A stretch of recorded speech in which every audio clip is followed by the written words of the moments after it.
بسم اللہ الرحمن الرحیم وصح، اور صحیح ہے گندم کی بے اس کے سٹے میں، والباقلہ اور لوبیا کی بے، والارز اور چاول کی بے، والسمسم اور تلوں کی بے، فی قشرها ان کے چھلکوں میں، بیع البر فی سنبلہ گندم کی بے اس کے سٹے میں، یجوز عندنا جائز ہے ہمارے نزدیک۔ اور وعن الشافعی رحمہ اللہ قولان، امام شافعی رحمۃ اللہ علیہ سے دو قول مروی ہیں۔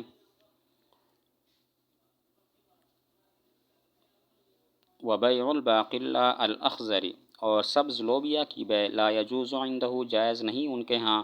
والجوز واللوز والفستق اور جائز ہے اخروٹ، بادام اور پستے کی بے، فی قشرها الاول ان کے پہلے چھلکے میں، انما قال فی قشرها الاول نہیں ہے سوائے اس کے کہ کہا فی قشرها الاول، لأن فیہ خلاف الشافعی اس لیے کہ اس میں امام شافعی رحمۃ اللہ علیہ کا اختلاف ہے، اما فی قشرها الثانی بہرحال ان کے دوسرے چھلکے میں، فیجوز اتفاقاً تو جائز ہے بالاتفاق۔ تو مسئلہ یہ ہے کہ گندم کی بے سٹے کے اندر ہمارے نزدیک تو جائز ہے، لیکن امام شافعی رحمۃ اللہ علیہ کے دو قول ہیں، قول جدید میں جائز نہیں ہے اور ان کا قول قدیم یہ ہے کہ جائز ہے۔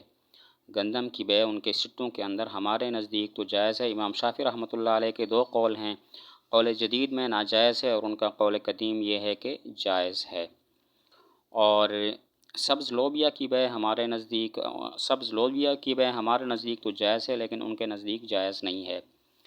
اور اخروٹ، پستہ اور بادام ان کی چھلکے کے اندر، ان کی پہلے چھلکے کے اندر بے جائز ہے۔ یہ پہلے چھلکے کی قید اس لیے لگائی ہے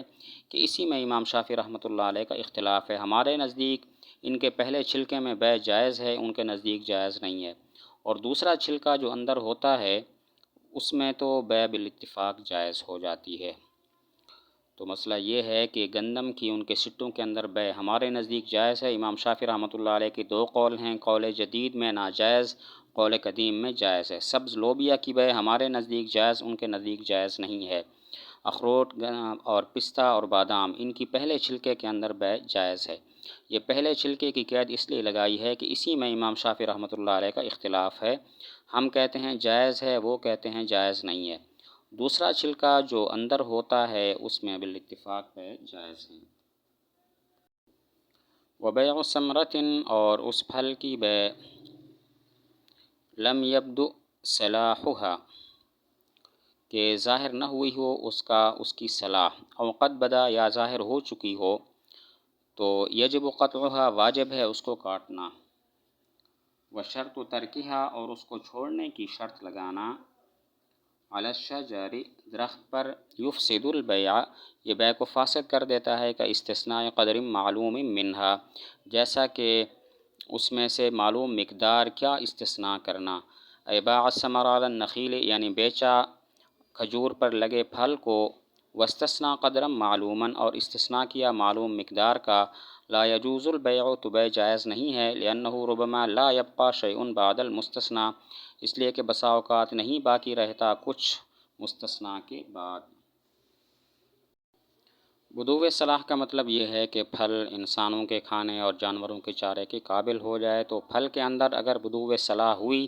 یا نہیں ہوئی تو اس کو بیچنا جائز ہے، لیکن اگر بیچا گیا تو پھر فی الحال اس کو کاٹنا بھی واجب ہوگا۔ بدوء صلاح کا مطلب یہ ہے کہ پھل انسانوں کے کھانے اور جانوروں کے چارے کے قابل ہو جائے،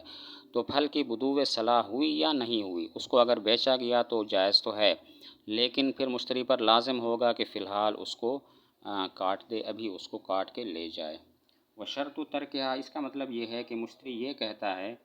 یہ پھل چونکہ ابھی تک کچے ہیں تو میں ان کو درخت پر لگے رہنے دیتا ہوں، جب پک جائیں گے تو پھر کاٹ لوں گا، تو اس سے بیع فاسد ہو جائے گی۔ اگر مشتری نے یہ کہا یہ پھل ابھی کچے ہیں میں نہیں کاٹتا، ان کو لگے رہنے دیتا ہوں درخت پر، جب پک جائیں گے تو پھر کاٹ لوں گا، تو پھر اس صورت میں بیع فاسد ہو جائے گی۔ کہ استثناء قدر معلوم بالکل ایسے ہی جیسا کہ درخت پر لگے پھل کو بیچا، کہا اس درخت پر جو پھل لگا ہوا ہے وہ میں بیچتا ہوں، لیکن 8 رطل میں مستثنیٰ کرتا ہوں، 8 رطل نہیں دوں گا تم کو، تو یہ بیع جائز نہیں ہے، کیونکہ ہو سکتا ہے ٹوٹل ہی وہ 8 رطل پھل ہو اور زیادہ نہ ہو، تو پھر تو بیع مبی کچھ بھی باقی نہیں بچے گی، لہذا یہ بیع فاسد ہو جائے گی۔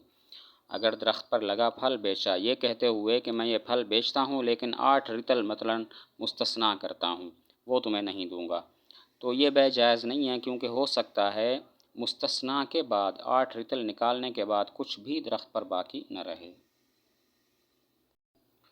وَأُجْرَةُ الْكَيْلِ اور کیل کرنے کی اجرت، والوزن اور وزن کرنے کی، والعدد اور شمار کرنے کی، والزرع اور ناپنے کی،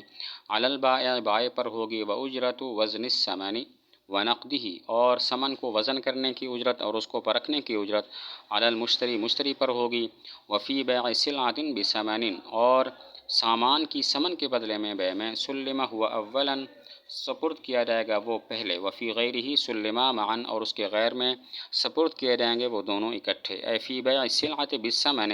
یعنی سامان کی ثمن کے بدلے میں بے میں، اے بالدراہم او الدنانیر یعنی دراہم یا دنانیر کے بدلے میں، سلم الثمن اولاً تو حوالے کیے جائیں گے ثمن پہلے، لأن السلعۃ یتعین بالبیع اس لیے کہ سامان متعین ہو جاتا ہے بے کی وجہ سے، والدراہم والدنانیر لا یتعین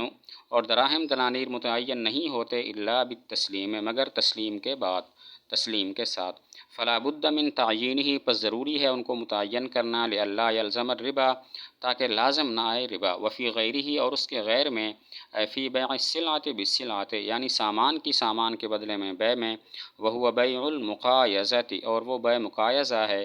وفی بیع الثمن بالثمن اور ثمن کی ثمن کے بدلہ میں بے میں، ای الصرف یعنی بے صرف میں، سلما معاً ان دونوں کو اکٹھے حوالے کیا جائے گا، لتساویہما فی التعیین وعدمہ بوجہ ان کے برابر ہونے کے تعیین اور عدم تعیین میں۔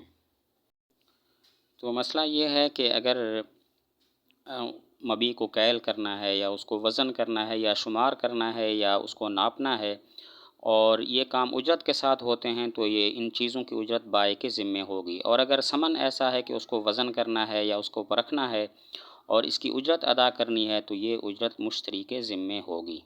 اگر مبیع ایسی ہے جس کو کیل، وزن، شمار کرنا یا اس کو ناپنا ہے اور اجرت کے ساتھ یہ کام کروانے ہیں تو یہ اجرت بائع کے ذمے ہوگی، اور اگر ثمن ایسا ہے کہ اس کو وزن کرنا ہے یا اس کو پرکھنا ہے کہ یہ کھرا ہے کہ کھوٹا اور یہ کام اجرت کے ساتھ کرنے ہیں تو یہ اجرت مشتری کے ذمے میں ہوگی۔ وفی بیع سلعۃ بثمن اس کا مطلب یہ ہے کہ اگر ایک طرف سامان ہے اور دوسری طرف ثمن ہے، یعنی سامان کی ثمن کے بدلہ میں بے ہے، تو پہلے ثمن حوالے کیے جائیں گے، یعنی پہلے مشتری کو کہا جائے گا کہ تم بائع کو ثمن حوالے کر دو، اور اگر سامان کی سامان کے بدلے میں بے ہے یا ثمن کی ثمن کے بدلے میں بے ہے، جیسے بے صرف ہوتی ہے، سامان کی سامان کے بدلے میں بے کو بے مقایضہ کہتے ہیں اور ثمن کی ثمن کے بدلے میں بے کو بے صرف کہتے ہیں، تو پھر یہ دونوں مبیع اور ثمن اکٹھے حوالے کیے جائیں گے۔ اگر سامان کی ثمن کے بدلے میں بے ہے، ایک طرف سامان ہے گندم وغیرہ، دوسری طرف ثمن پیسے ہیں، تو مشتری کو کہیں گے تو پہلے تم پیسے ادا کرو، بعد میں تمہیں مبیع دی جائے گی۔ لیکن اگر سامان کی سامان کے بدلے میں بے ہے، یعنی بے مقایضہ ہے، یا ثمن کی ثمن کے بدلے میں بے ہے یعنی بے صرف ہے، تو پھر مبیع اور ثمن دونوں اکٹھے حوالے کیے جائیں گے۔ پہلی صورت میں جبکہ سامان کی ثمن کے بدلے میں بے ہو تو مشتری کو پہلے کہا جاتا ہے کہ تم ثمن ادا کرو۔ اس کی وجہ یہ ہے کہ دراہم اور دنانیر تو متعین نہیں ہوتے، لیکن یہ جو سامان ہے وہ بے کے ساتھ ہی متعین ہو جاتا ہے، تو مشتری کا حق تو بے کی وجہ سے متعین ہو گیا اور بائع کا حق ابھی تک متعین نہیں ہوا، لہذا ضروری ہے کہ مشتری پہلے ثمن ادا کر دے تاکہ زیادتی لازم نہ آئے اور اس کا حق بھی متعین ہو جائے بائع کا، جس طرح کہ مشتری کا حق مبیع میں متعین ہو چکا ہے۔ تو اس کی وجہ یہ ہے کہ جب سامان کی ثمن کے بدلے میں بے ہو تو ثمن تو متعین نہیں ہوتے دراہم اور دنانیر، لیکن جو سامان ہے وہ تو بے کی وجہ سے ہی متعین ہو جاتا ہے کہ بس وہ مشتری کا ہو گیا، تو مشتری کو چاہیے کہ پہلے پیسے ادا کر دے تاکہ بائع کا حق بھی متعین ہو جائے اور زیادتی ربا یعنی زیادتی لازم نہ آئے اور اس کا حق بھی متعین ہو جائے، جس طرح کہ مشتری کا حق مبیع میں متعین ہو چکا ہے۔ اگر بے مقایضہ ہے یعنی کہ مبیع کی سامان کے بدلے میں بے ہے، یا بے صرف ہے یعنی ثمن کی ثمن کے بدلے میں بے ہے، تو پھر وہ دونوں اکٹھے ادائیگی کریں گے۔ وجہ اس کی یہ ہے کہ اب وہ دونوں برابر ہیں، سامان کی سامان کے بدلے میں بے ہو تو دونوں متعین ہیں، سمن کی سمن کے بدلے میں بے ہو تو دونوں غیر متعین ہیں، جب برابر ہیں تو ادائیگی بھی دونوں اکٹھے کریں گے۔ اگر سامان کی سامان کے بدلے میں بے ہو یعنی بے مقایضہ، یا سمن کی سمن کے بدلے میں بے ہو یعنی بے صرف، تو اکٹھے ادائیگی اس لیے ہوگی کہ وہ دونوں برابر ہیں۔ سامان کی سامان کے بدلے میں بے میں دونوں متعین ہیں، مبیع اور سمن، اور سمن کی سمن کے بدلے میں بے میں دونوں غیر متعین ہیں، جب دونوں برابر ہیں تو ادائیگی بھی دونوں اکٹھے کریں گے۔